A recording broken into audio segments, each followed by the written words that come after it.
오늘 함께 나누실 하나님 말씀은 사도행전 6장 1절부터 7절까지 말씀입니다. 1절부터 7절까지 그냥 봉독해 드리겠습니다. 본문의 내용이 그렇게 길지 않아서 그냥 봉독해 드리겠습니다.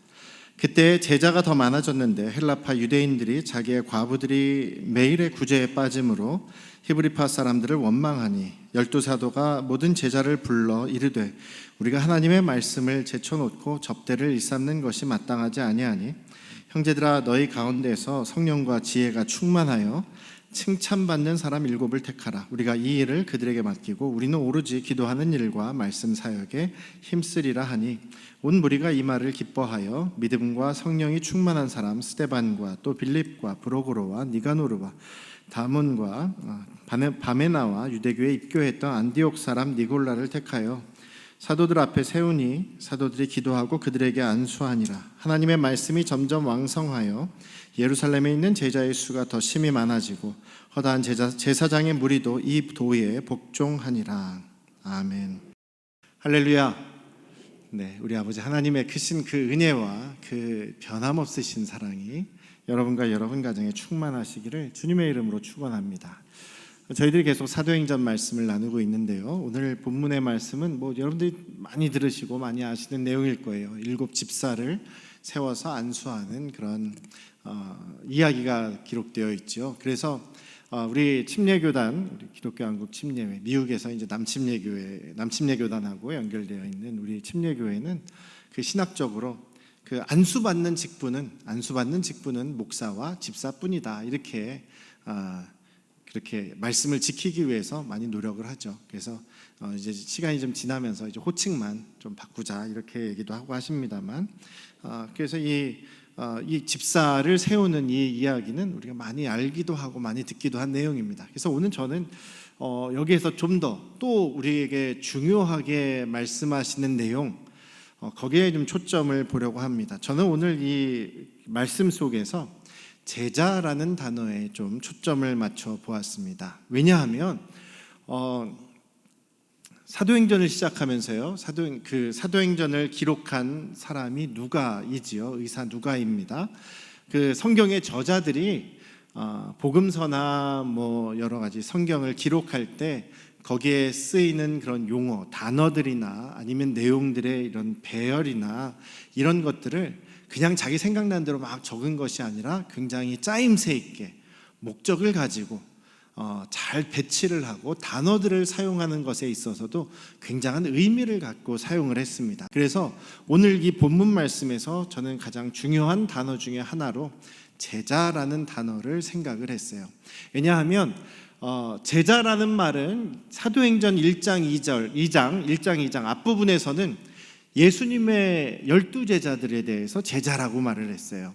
예수님의 12제자, 그리고 또 같이 마가의 다락방에 모여서 기도하던 120명의 성도들도 제자라고 불렀습니다. 그래서 여기서 사도행전 처음에는 제자라는 말을 예수님의 12제자, 그리고 또 예수님의 12제자를 사도라고도 칭했죠. 단지 제자라는 말과 구별하기 위해서 사도라는 말을 사용을 했습니다. 사도라는 말은 보냄을 받은 사람, 예수님으로부터 직접 사명을 받은 사람들을 사도라고 부르죠. 그래서 예수님의 부활을 직접 경험하고 예수님으로부터 직접 명령을 받은 그 사람들을 사도라고 이야기를 합니다. 그래서 예수님의 12제자들을 12사도라고 이야기를 하죠. 그리고 나중에 바울 사도도 자신이 직접 부활하신 예수님을 직접 만났고 예수님으로부터 직접 사명을 받았기 때문에 나도 사도다라고 이야기를 하는 겁니다. 그리고 나중에 또 예수님의 동생이었던 예수님의 동생 야고보, 12제자의 야고보가 아닌 예수님의 동생 야고보, 예루살렘 교회의 대표죠. 그 야고보도 사도라고 이야기를 합니다. 그래서 사도라고 말할 때는 여기 사도행전에서 사도라는 말, 예수님의 12제자, 직접 예수님으로부터 명령을 위임받은 사람들, 사도라고 특별하게 좀 따로 떼서 이야기를 합니다. 그런데 그래서 이 사도들, 이 오늘 이야기 전에도 이제 베드로가 설교를 하지 않습니까? 오순절 성령의 침례를 받고 설교를 합니다. 복음을 전합니다. 전도를 하고 또 솔로몬의 행각에서, 성전에 있는 솔로몬의 행각에서 많은 사람들에게 복음을 전하고 예수님의 말씀을 가르치죠.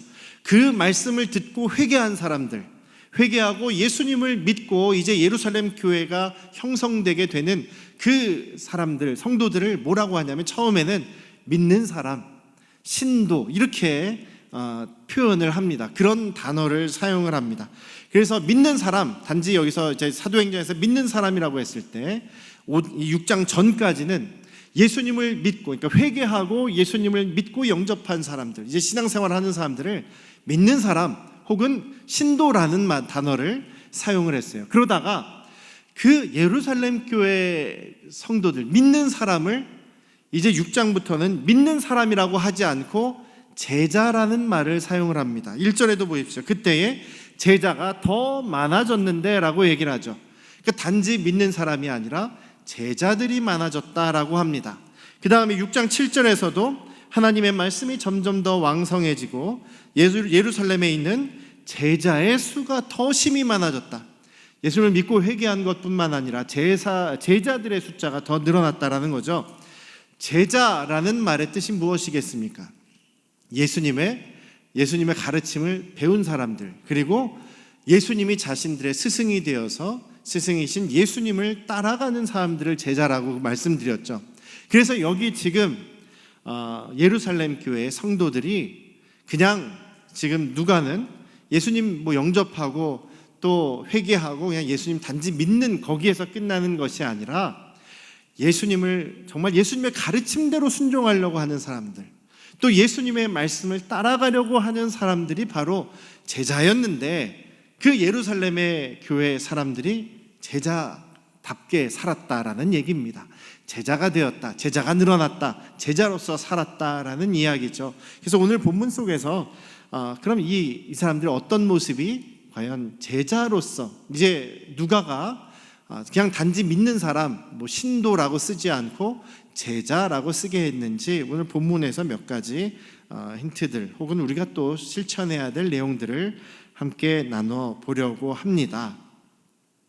여기 말씀해 보면 이제 구제하는 일에서부터 시작을 하죠. 구제하는 일에서 시작을 하는데 특별히 과부들을 구제하는 일에서 지금 문제가 생기게 됩니다. 예루살렘 교회에 문제가 생기게 되는데 매일매일 구제하는 일을 했다라는 것이죠. 매일매일 과부들에게 음식과 그리고 생필품 같은 거를 나눠주는 그런 일을 했다라는 것입니다. 근데 이 일을 누가 했을까요? 이 일을 12제자들이 했다는 얘기죠. 예수님의 12제자들이 했습니다. 잘 했을 거예요. 왜냐하면 예수님의 12제자들은 예수님과 함께 3년 동안 예수님이 사역하시는 동안에 예수님을 따라다니면서 예수님으로부터 배우기도 하고 또 전도도 나가기도 하고 했지만 주로 했던 것들이 함께 온 예수님을 따라오는 무리들을 먹이고 돌보는 역할을 했어요. 그래서 특별히 구제를 위해서 예수님께 들어오는 헌금을 잘 모아서 관리하고 있던 사람이 누구였냐면 가룟 유다였다는 거예요. 가룟 유다들이 그 중간중간에 그걸 해먹었다, 이런 얘기도 이제 요한복음에 기록이 되어 있는데, 어쨌든 그 돈꽤 맞는 사람을 따로 두고 구제하는 일을 이제 잘 할 정도로 제자들이 구제 일을 했습니다. 또 예수님께서 기적을 베푸실 때, 예수님께서 누구를 통해서 기적을 베푸셨다고요? 12제자들을 통해서 했다 그랬죠. 오병이어의 기적을 행하실 때 예수님께서 그 떡 5개와 물고기 2마리, 생선 2마리를 축복기도 하시고 먼저 누구에게 나눠준다고요? 제자들에게 나눠줬습니다. 그럼 그 제자들이 그것을 가지고 사람들에게 나눠주면서 그 기적을 경험한 거죠. 기적을 경험하고 사람들에게 인사받고 제자들이 신나게 그 구제의 사역들을 예수님과 같이 했다는 거예요. 그래서 지금 예루살렘 교회에 그 과부들을 구제하는 그 구제 일도 12명의 제자들이 했다는 겁니다. 잘했을 거예요. 나눠주는 거 원래 잘했기 때문에 잘했을 겁니다. 그런데 문제는 뭐냐면 예루살렘 교회에 많은 그 믿는 사람들이 생겨났습니다. 그런데 두 부류예요. 부류가 두 부류예요. 어떤 부류냐면 히브리어를 사용하는 유대인들, 한마디로 얘기하면 토박이 유대인들이에요. 예루살렘에서 나고 자라서 예루살렘 근처에 계속 살았던 히브리 말만 쓰는 그런 토박이들이 있었고, 그 다음에 디아스포라 유대인이라고 하는 그 세계 각지에 퍼져 있었던, 타지에서 살았던, 외국에서 살았던 유대인들이 있습니다. 이 사람들은 로마의 식민지였기 때문에, 이스라엘이 로마의 식민지였기 때문에 자기 고향 땅을 떠나서, 언제 떠났는지 모르겠지만 고향 땅을 떠나서 소아시아나 로마나 아니면 그 마게도니아나 이런 여러 지역에 흩어져 살았던 사람들입니다. 사도행전 2장 5절에 보시면 오순절 그 성령 침례가 일어나는 그때에 천하 각국에서 유대인들이 모여들어서 예루살렘에 와서 거기에서 머물러 있는 경건한 유대인들이 있었다라고 얘기를 하죠. 어떤 유대인들이냐면 성지 순례 차원에서 절기를 지키기 위해서 온 사람들도 있고, 어떤 사람들은 당시에 그런 사람들이 많았다는 거예요. 타국에서 살고 있지만 그 하나님의 성전이 있는 거룩한 도시 예루살렘을 그리워하는 사람들. 오늘날에도 이슬람 교도 사람들이 죽기 전에 한 번은 그 메카에 가야 한다라고 해서 죽기 전에도 꼭 한번 성지순례를 하려고 하는 사람들이 있지 않습니까? 옛날 유대인들도 정말 그 타국에서 오래 살았지만 정말 죽기 전에는 한번 그 예루살렘에 꼭 한번 가봐야겠다, 이런 사람들이 많았다는 거예요. 그런데 그 예수님 당시에는 주로 결혼을 할 때 남자분들이 그 부인들보다 훨씬 나이가 많았다는 거예요. 부인들은 좀 어리고 남편들은 좀 나이가 많았대요. 나이 차이가 많이 나는 그런 경우가 참 많았답니다. 그러니 이제 말년이 되어서 예루살렘에 와서 거기서 살다가 죽은 사람들이 많겠죠.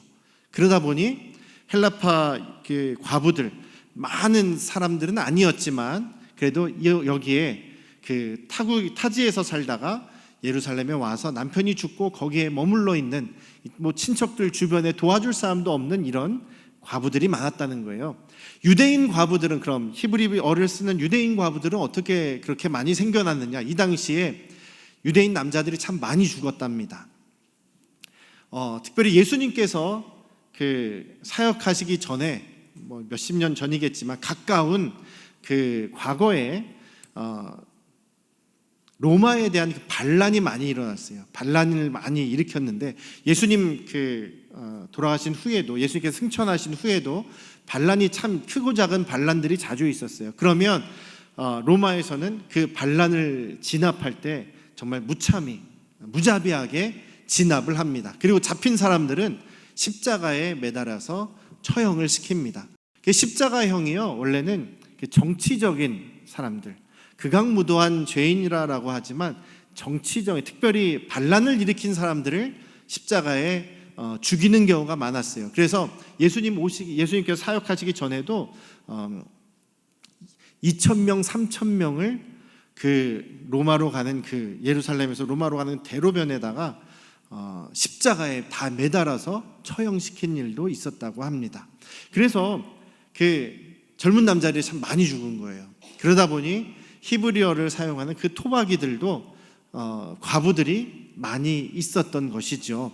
그래서 그들은 이런 도움이 없이는 살아갈 수가 없기 때문에 매일매일 음식을 나눠주고 또 그들이 필요한 물품들을 나눠주는 그런 구제 일을 했다는 거예요.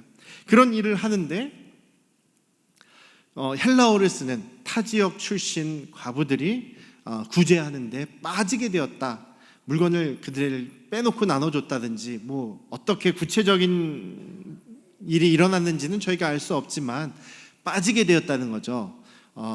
그게 고의로 그러지는 않았을 것 같아요. 예수님의 제자들이 나눠줬기 때문에 고의로 일부러 그러지는 않았을 건데 어쨌든 억울한, 이 헬라파의 과부들의 입장에서 보면 억울한 일이 생겼다는 거죠. 그래서 그들이 원망을 하게 되는데 히브리파 과부들을 원망하게 되었다.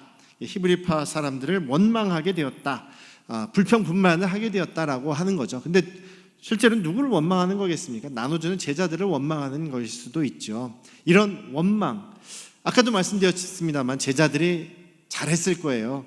열심히 자기들이 그동안 잘 해왔기 때문에 열심히 앞장서서 구제하는 일을 제자들이 했습니다. 그런데 불평, 불만을, 원망을 당한다라고 생각해 보십시오. 여러분들이 한번 생각해 보세요. 여러분들이 이런 도와주는 일, 구제하는 일을 앞장서 열심히 하고 있는데, 봉사일을 열심히 하고 있는데, 주방 봉사를 열심히 하고 있는데, 밥을 열심히 만들어서 대접하는 일을 하고 있는데 여기저기에서 막 원망, 불평의 소리가 들린다고 생각해 보십시오. 기분 되게 나쁠 것 같아요. 기분 나쁘겠죠. 제자들도 속상했을지도 모르겠어요. 속상한다고 제자들이 화를 낸 것이 아니고 속상하다 이렇게 표현한 것이 아니라 어떻게 했냐면 바로 2절 말씀에 보면 제자들이 먼저는 자기들끼리 의논한 겁니다. 그럼 우리 이제 어떻게 할까? 그래, 이게 맞는 것 같아. 그들이 억울할 수 있겠다. 그들의 원망과 그들의 그 불평을 받아준다는 거죠. 그리고 자기들의 입장에서는 억울할 수도 있겠지만 자기 생각을 가지고 그 사람들을 대하는 것이 아니라 그래, 그들의 입장에서 주님이시라면 그들을 어떻게 대하실까라는 하나님 나라 중심의 생각을 하게 되었다라는 것이죠.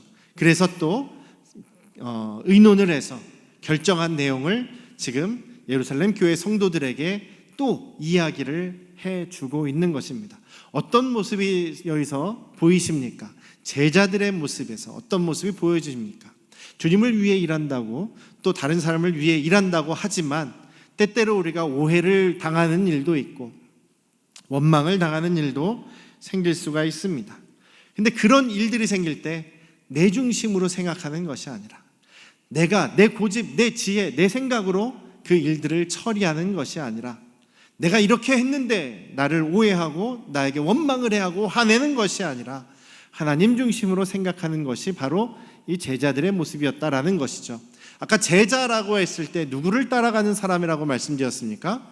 예수님을 따라가는 사람이라고 말씀드렸죠. 그렇다고 한다면 우리의 삶 속에서도 우리가 어떻게 예수님의 가르침을 따라가고 순종할 것인가, 바로 이런 부분에서 화나는 일이 있다고 그냥 확 화내버리는 것이 아니라, 또 누가 나를 원망했다고 해서 바로 쫓아가가지고 왜 그러냐고 해서 따지면서 같이 화내는 것이 아니라 그 상대방의 입장을 생각해 주면서 어떻게 보면 좀 품어주는, 이해해주는 그런 자세가 있게 되었다라는 것이죠. 생각해 보니까 그래, 우리가 원래 우리가 맡은 일은 복음 전하고 기도하는 일인데 우리가 여기에 매여 있으면 오히려 더 안 좋겠구나, 열매도 없고 이렇게 안 좋은 결과만 있겠구나. 이들이 이렇게 결정을 내리고 바로 성도들에게 얘기를 하죠.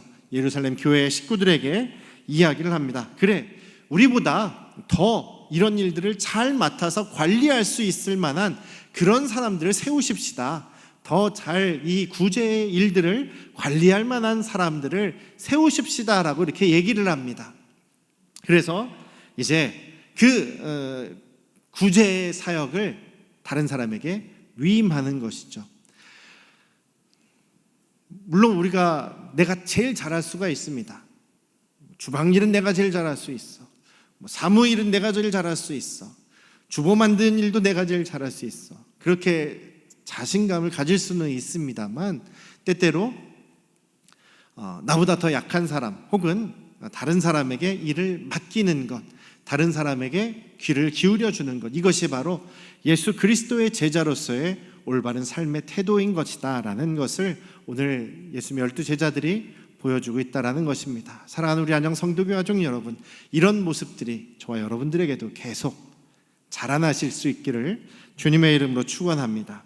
그래서 이 12제자들이 지금 이제 다른 사람들을 맡아서 이 구제를 관리할 그런 청지기들을 뽑읍시다라고 해서 7명을 뽑으라고 얘기를 하죠.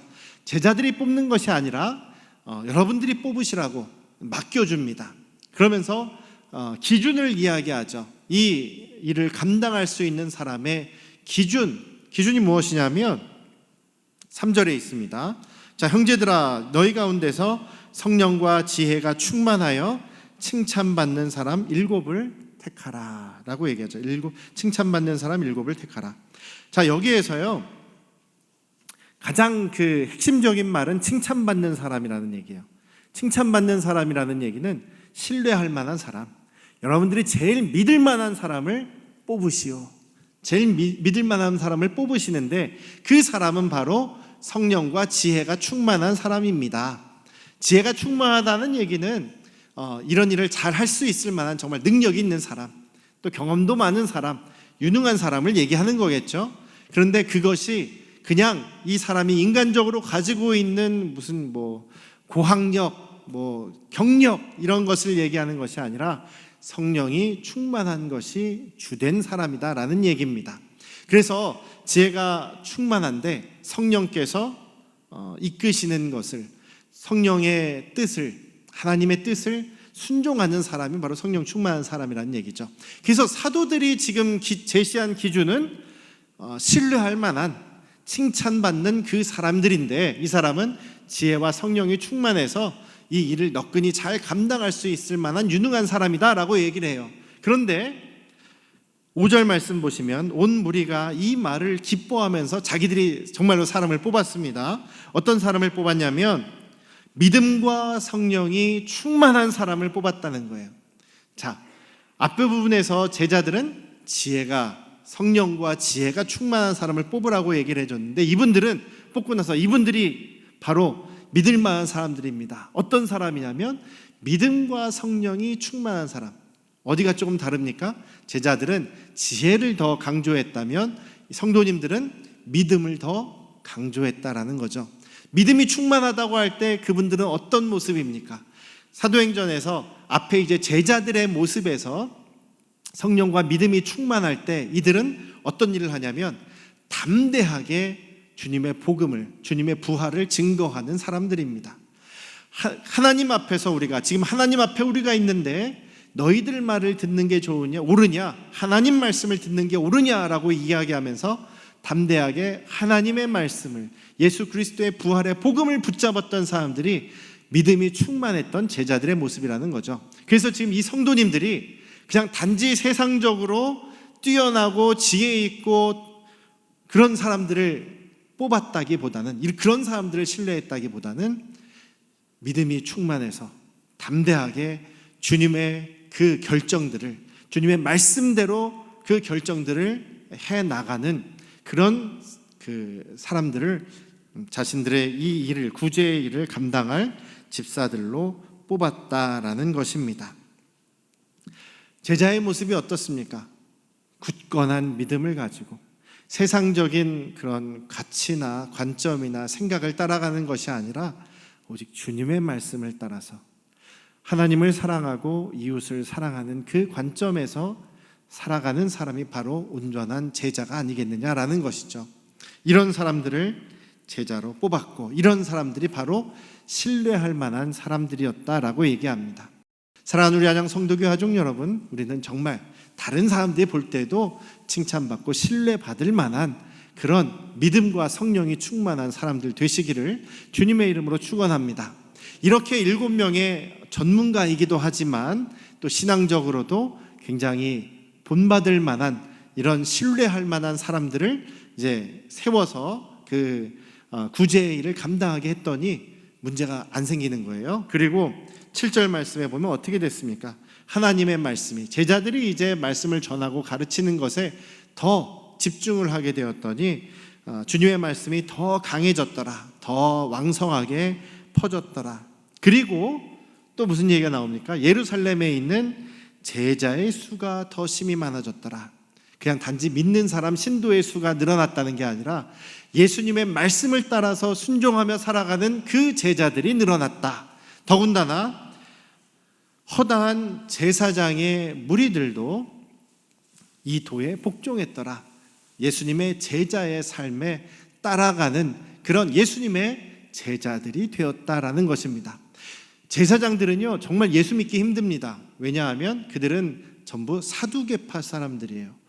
제사장들이 사두개파 사람들이라는 얘기는 무슨 얘기냐면 그들은 부활을 믿지 않는 사람들이라는 얘기예요.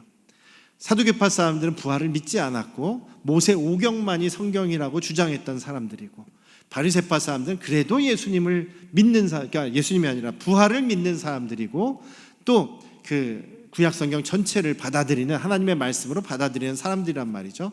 이 부활을 믿지 않는 사람들이 예수님의 부활을 믿는 사람들이 되었다는 얘기입니다.